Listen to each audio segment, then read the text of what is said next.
Bienvenue dans cet épisode consacré à l'un des artistes les plus influents du XXe siècle, un homme dont la silhouette, chapeau melon, moustache en brosse, canne et démarche sautillante est devenue une icône universelle.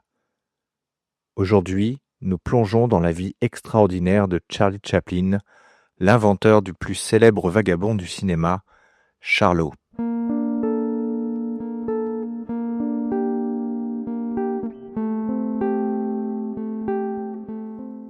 Avant de devenir une star mondiale, Chaplin est d'abord un enfant perdu dans les bas-fonds de Londres. Nous sommes en 1889. Charles Spencer Chaplin naît dans une famille pauvre. Ses parents sont artistes de music hall, mais l'un sombre dans l'alcool, l'autre tombe gravement malade. Très tôt, Charlie et son frère Sidney connaissent les foyers pour enfants, les repas incertains et les rues grises de Londres. Mais dans cette enfance chaotique, une lumière persiste, le spectacle. Charlie imite, danse, fait rire.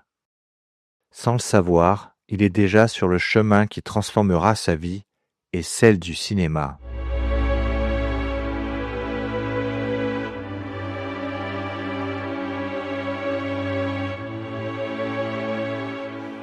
À seulement 14 ans, Chaplin décroche ses premiers rôles sur scène. Sa précision comique, son énergie et son regard mélancolique captivent le public. Il est recruté par la troupe de Fred Karno, maître du burlesque britannique. En 1910, il traverse l'Atlantique pour une tournée en Amérique. C'est là que le destin frappe. Les studios Keystone l'aperçoivent et lui proposent un contrat pour faire du cinéma, ce nouveau divertissement en plein essor. Chaplin, sans le savoir, est sur le point de devenir une légende. En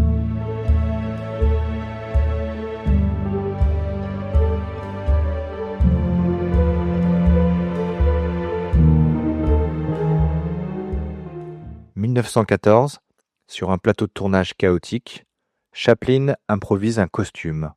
Pantalon trop large, veste étriquée, chapeau melon et canne. Le personnage de Charlot vient de naître.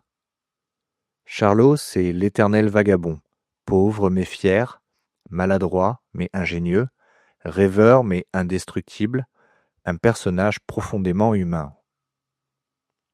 Grâce à Charlot, Chaplin devient le comédien le mieux payé au monde en seulement quelques années. Mais il n'est pas qu'un acteur. Il écrit, il réalise, il monte, il compose la musique de ses films, un véritable homme-orchestre du cinéma.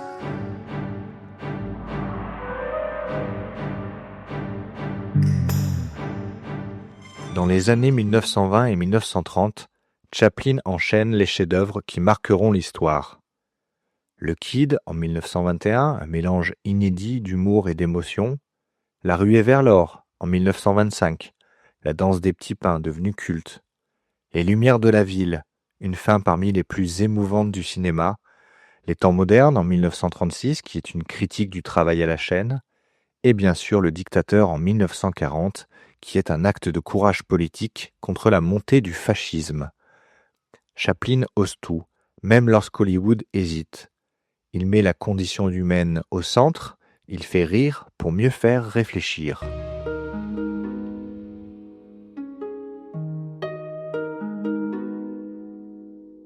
Mais Chaplin n'a jamais été un artiste consensuel.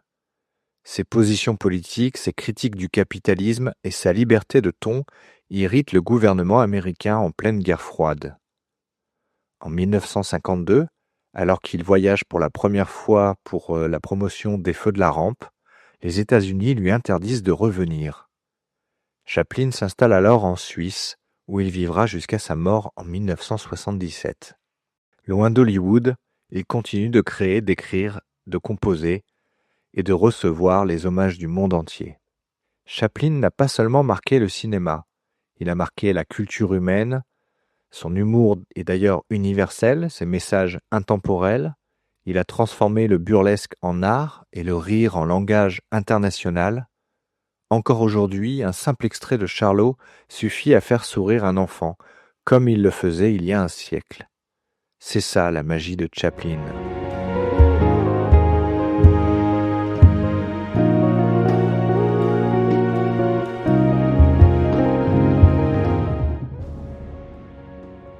Je vais terminer cette capsule par 2 citations de Charlie Chaplin. La première, « La poésie est une lettre d'amour adressée au monde ». Et la deuxième, « Tous les enfants ont du génie, le tout est de le faire apparaître ». Merci d'avoir écouté cet épisode consacré à Charlie Chaplin, l'homme qui a donné un visage au rire et une voix silencieuse à l'émotion. Si cet épisode vous a plu, n'hésitez pas à vous abonner et à le partager. À bientôt pour un nouveau voyage à travers les grandes figures de l'histoire.